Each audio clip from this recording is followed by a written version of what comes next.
Welcome to another installment of Political Empire. This is Jeff Horseman with the Press Enterprise and PE.com, and today we're going to talk about a new candidate for Congress.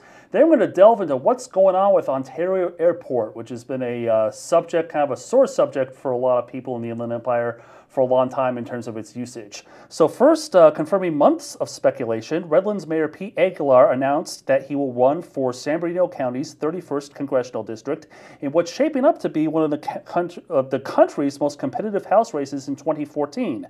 Now, you may remember that Aguilar ran for the 31st last year, but finished third in the June 2012 primary in what was basically a debacle for Democrats' designs on the Democratic-leaning seat. He will take on incumbent Gary Miller, who finished first in June and defeated fellow Republican Bob Dutton in November. Now on to Ontario Airport, and airlines serving that airport have released schedules through October showing they will continue to slash the number of seats they offer on flights there, according to an April 1st report to the Airport Authority Board.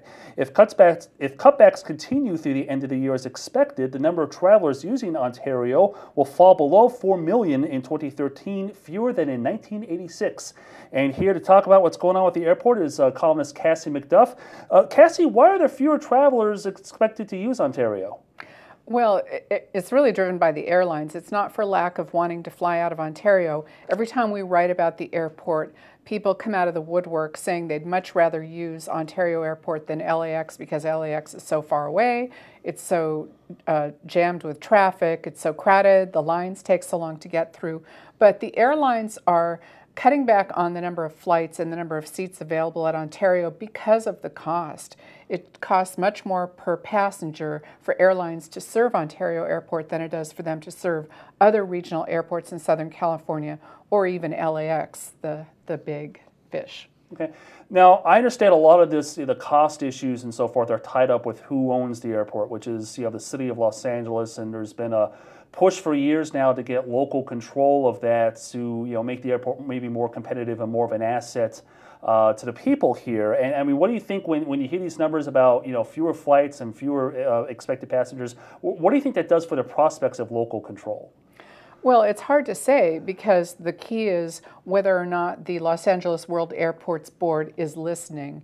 And at this meeting, the Ontario International Airport Authority, which was put together, it's a joint powers authority put together to seek local control, and in fact they're in negotiations now with Los Angeles, are now going to request a meeting with the Los Angeles Board of Airport Commissioners to present this information so they're sure that that airport board understands what's going on in Ontario, because to many people it seems that Ontario is an afterthought. Okay. So Cassie, do you think we're ever going to see a day where Ontario is in local hands?